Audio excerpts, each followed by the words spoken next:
जय हिंद दोस्तों, बहुत बहुत स्वागत है हमारी इस इन्फॉर्मेटिव वीडियो के अंदर। 1 अप्रैल 2024 से 31/3/2025 फाइनेंशियल ईयर 24-25 असेसमेंट ईयर 25-26 आपको पता है खत्म हो चुका है और इसकी इनकम टैक्स की रिटर्न जो होती है आईटीआर वो स्टार्ट हो चुकी है। 5 तरह की इनकम होती है, सैलरी की या पेंशन की, इसके अलावा रेंट की, कैपिटल गेन की, बिजनेस की, और जो इन चारों में नहीं आती है वो अदर सोर्स में आ जाती है। आपको अपनी इनकम के हिसाब से, स्टेटस के हिसाब से, एज के हिसाब से आपको आईटीआर का फॉर्म भर देना है। दोस्तों आईटीआर का फॉर्म आपको तभी भरना है जब आपका एआईएस, टीआईएस और फॉर्म 26 अपडेट हो चुके हैं। लेकिन इस वीडियो के अंदर हम आपको बताने वाले हैं, अगर आपने अपनी आईटीआर का फॉर्म भर दिया है या भरने वाले हैं तो वहां पे आईटीआर वेरिफिकेशन का एक रूल होता है। तो आईटीआर वेरिफिकेशन क्या कहती है, किसे करनी है, किसे नहीं करनी है, कितने टाइम के अंदर करनी है। अगर आप आईटीआर वेरिफिकेशन टाइम से नहीं करवा पाते हैं तो क्या क्या कॉन्सिक्वेंसेज, क्या क्या परेशानियां आपको देखने को पड़ती है। दोस्तों डिजिटल जमाना है, ऑनलाइन जमाना है, 1 मिनट में घर में बैठे बैठे ही आप अपनी आईटीआर को वेरीफाई कर सकते हैं। तो आईटीआर वेरिफिकेशन से रिलेटेड बहुत सारी डाउट क्वेरी क्वेश्चन आपकी इस वीडियो में क्लियर होने वाली है। तो देर ना करते हुए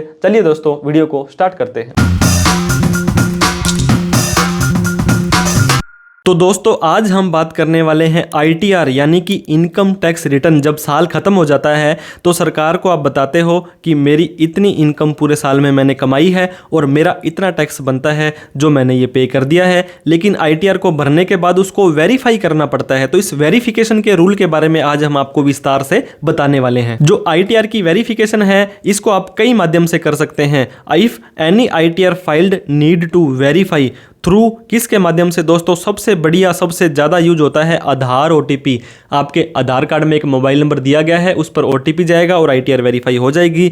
इंटरनेट बैंकिंग के माध्यम से दोस्तों आपके बैंक अकाउंट के अंदर जो नंबर दिया है और वही इनकम टैक्स के पोर्टल पर दिया है तो बैंक ईवीसी आ जाएगा। डिजिटल सिग्नेचर ये 2 साल के लिए बनता है।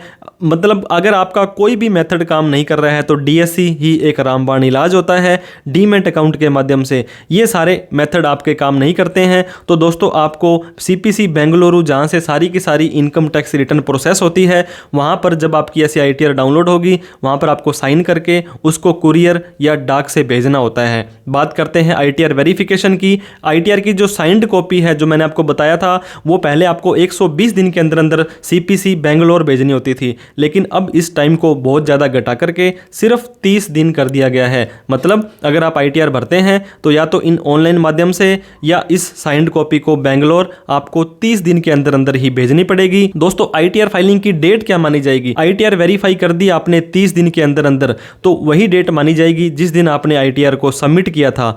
ITR filing date will be consider when you submit the return. अब एक एग्जांपल देना चाहूंगा दोस्तों मैं, मान लीजिए आपने 1 जुलाई 2025 को आईटीआर भरी थी और आपको क्या करना है, 30 जुलाई 2025 से पहले पहले उसको वेरीफाई कर देना है। वेरीफाई आप ऑनलाइन भी ओटीपी वगैरह से कर सकते हैं, वो नहीं हो पा रहा है तो साइन कॉपी बेंगलोर तक आपको 30 तारीख से पहले पहले अगर आप भेज देते हो तो ये मानेंगे कि आपने 1 जुलाई को ही अपनी आईटीआर भरी थी। लेकिन अगर आपने आईटीआर वेरीफाई करी 30 दिनों के बाद में, आईटीआर फाइलिंग करने के बाद, सबमिट करने के बाद, तो आईटीआर फाइलिंग की डेट वो मानी जाएगी जिस दिन आपने आईटीआर को वेरीफाई किया या आपने आईटीआर वी की जो सबमिशन वहां पे भेजी थी। अब एग्जांपल फिर देना चाहूंगा, 1 जुलाई 2025 को आईटीआर भरी थी और दोस्तों आपको 30 जुलाई 2025 से पहले पहले उसको वेरीफाई करना था या सीपीसी बेंगलोर भेजना था। लेकिन आपने क्या किया, उस आईटीआर को 10 अगस्त 2025 को वेरीफाई किया। मान लीजिए आप भूल गए या कोई भी आपसे गलती हो गई तो आपने 30 दिन के बाद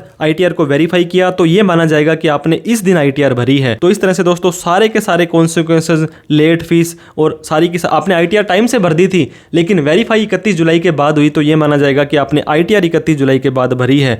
बी लेटेड आईटीआर को भी आपको 30 दिन के अंदर वेरीफाई करना है। रिवाइज्ड आईटीआर को भी 30 दिन के अंदर वेरीफाई करना है। और एक आईटीआर यू जो होती है दोस्तों, अपडेटेड आईटीआर, ये बिना वेरीफाई के लगती ही नहीं है तो इसको हैंड टू हैंड ही वेरीफाई करना पड़ेगा to save from invalid return. कई बार आपकी रिटर्न इनवैलिड भी हो सकती है। तो इस तरह से दोस्तों जब भी आप आईटीआर भरें एक अच्छे टैक्स प्रोफेशनल से आईटीआर भरवाएं। आपको किसी तरह की प्रोफेशनल हेल्प चाहिए हो तो दिए गए नंबर पर कॉल, मैसेज, व्हाट्सएप कर सकते हैं। वीडियो अच्छी लगी हो तो लाइक करें, इस वीडियो को उन सभी लोगों में शेयर करें जो अपनी आईटीआर खुद भरते हैं लेकिन वेरीफाई के रूल उनको नहीं पता थे। अभी तक हमें सब्सक्राइब नहीं किया तो प्लीज सब्सक्राइब करके हमारा हौसला बढ़ा दें। Thank you so much for watching this video. जय हिंद, जय भारत।